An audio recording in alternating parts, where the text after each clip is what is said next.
In jail. Go on home. They're waiting for you. It's a Wonderful Life is the quintessential American dream movie. It is the quintessential Republican movie. It is the quintessential American Christian movie. It is the quintessential Christmas movie. There are so many things that are communicated in this movie. I don't even know how many times I've watched this movie. How many times do you think since we've been married have we watched this movie, Rebecca? Dozens of times. At least 25 times. Easy. And we have the color version of it. You can actually, It's good. if you go and get the DVD version of it on, The internet, Amazon. yeah, you go to Amazon, they have a colorized version of it. Good. And it's even more realistic when you watch it that way. But one of the things that occurred to me about this movie as I was thinking through this, especially with regard to certain political events going on in the country right now and spiritual events going on in the country, I think this movie speaks volumes to millennials and Gen Zers, and this is the message for them. This is the message for them right now. And one of the things is that there's a scene where World War II happens and his brother Harry goes off to war and people go to church. There's a short, tiny little church scene in this movie where they all go to church to pray for... The president died. Yeah, they'll go to church to pray to make sure that their soldiers and their family members will come home safe. Yeah. And the church is probably a Catholic church, is my best guess, although it could be an Episcopal or an Anglican church. It's one of those high church, liturgical churches. In his personal life, Jimmy Stewart was a Republican and a Presbyterian, conservative Presbyterian. But when it came to the movies, he was non-denominational, so he didn't have a problem with probably being in a movie with some Catholic undertones, because this is a movie that has Catholic undertones because of the supernatural elements of the encounters with the angel, going into visions. They're in the state of New York. There are Italian friends that he has. So it's clear, I think there's a sort of a Catholic undertone. And because in Protestantism, there is nothing supernatural, usually, unless you're talking about Methodists. So the point I'm trying to make, though, is that there's a non-denominational form of Christianity that is communicated in this movie. At least in the last 25% of it, because that's where the spiritual stuff really starts happening. The last fourth of the movie, and it's sort of a non-denominational Christianity. Whether you're Catholic or Protestant, it doesn't matter. It applies to every Christian of every denomination, whether you're a Protestant or a Catholic. And I think that it certainly applies to those who believe that the supernatural is for today, that angelic encounters and visions are for today. So this does not apply to cessationists. This applies to every other kind of Christian, though. But it does not apply to cessationists. Those really strict Baptist types. Those really strict Baptist types that say there is no gifts of the Spirit today. Because this is a gifts of the Spirit movie. This is a movie that uses the gifts of the Spirit. It's in the end of the movie, the gifts of the Spirit. And what ends up happening is, see, the story goes like this. George is the typical Joe American young man. He has a lot of ambitions when he starts out. He wants to become an architect. He wants to go to college. He wants to see the world. He wants to travel to Arabia and Greece and go all over the place. And then he doesn't want to get married because he doesn't want that to stop him from reaching his career ambitions.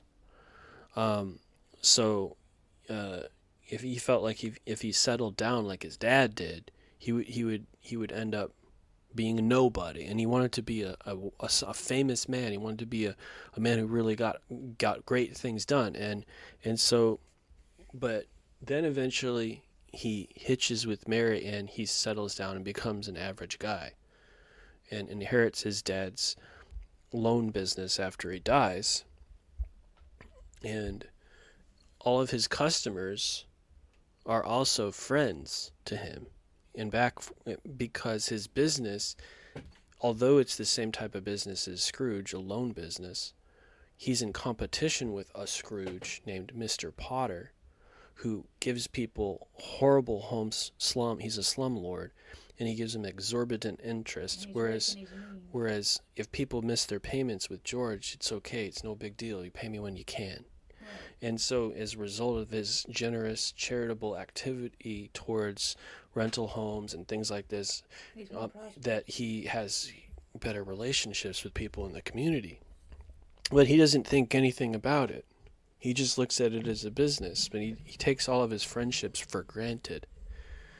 And so one day, his absent-minded uncle, Billy, is gloating over the family business, and he goes to the bank with $8,000 in an envelope, and he gloats over Potter and says, "Hey, we're doing great. You can't keep us down no matter how much you come up against us." And then as he's joking and cracking jokes on Mr. Potter, this cranky old man in a wheelchair, this Scrooge type guy, he accidentally leaves. As he's in the middle of talking, he accidentally leaves an $8,000 envelope in Mr. Potter's newspaper. And it throws them into a whirlwind because it was all of the money of the business. He didn't realize he did it at all. He didn't realize he did it. And so this causes George to go into a whirlwind because he was afraid that he's going to have to go to jail for this. Because it's the money that's been paid in good faith to the company, and now it's all gone, which means all the people would lose their homes simultaneously if it wasn't recovered, and so he'd have to go to jail as a penalty. And so he gets so depressed, he gets suicidal and tries to kill himself by jumping off of a bridge. But an angel stops him and puts him into a vision. And he goes into an alternate future. It's the vision. The vision shows him an alternate future as if he had never been born. And he starts to go around and see all the people he knew, even his wife. And the whole society is it's like Las Vegas. It's filled with vice and corruption. And this was repeated in Back to the Future too. This scenario was repeated, whereas Marty is the character that sees the alternate future and Biff ruins the society. So, but and then he comes out of the vision, and now we're at the clip at the beginning of this podcast. Merry Christmas, everybody! And if you want to see him get even more excited, see him in the movie called Spirit of St. Louis, where he's screaming out of an airplane, and he's like, "Ah!" Yeah, it's a very distinct. Yeah. So why is he so happy at the end of the clip? Because he saw the alternate future. He saw all the little details going on in his relationships, which he always took for granted. And from God's point of view, the relationships were the main thing. And he was just happy to be alive now, because he had all this perspective on all the impact that he had on all these relationships. And people knew him. Go ahead. You say stuff. Yeah. I think what meant the most to him is that when he would talk to people, they knew who he was. When he was going through the alternative future, what life would have been like if George had not been born, future.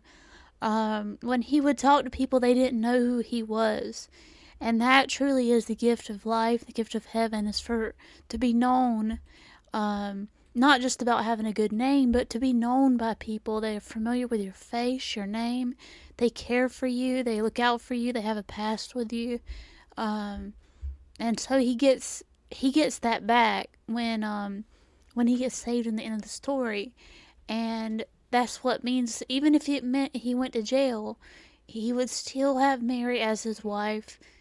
He would still know that she loved him and that he had actually met her before, and that part of his future had not been taken away. He would still have his kids. He would still have his life. And he just somehow, I think at that moment, he just somehow knew God was going to work it out. He wasn't sure how, but he was just glad to be alive, really, truly glad.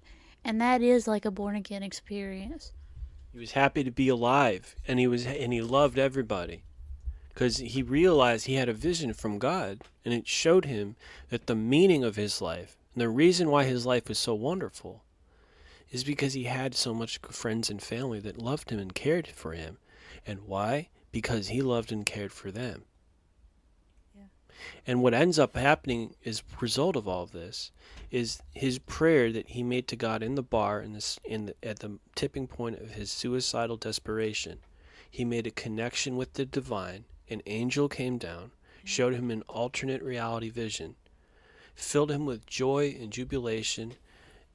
He realized that although he was facing jail after he came out of the vision, although he was $8,000 in the negative, he knew that God was with him. And that was all that he needed to know. And he needed to know that he was making a deep impact on so many people's lives. And all of this just completely changed his perspective. Being $8,000 in the negative was nothing to him.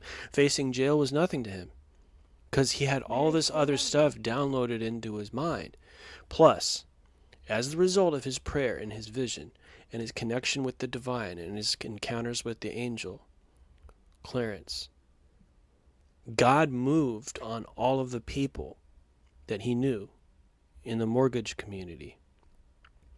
And they heard about the $8,000 deficit, and each of them pitched in, and so many people pitched in, and finally, the tipping point, they not only paid for the $8,000 deficit, but he had one friend who was quite obnoxious, but had enough compassion to help, and this one friend was extremely rich.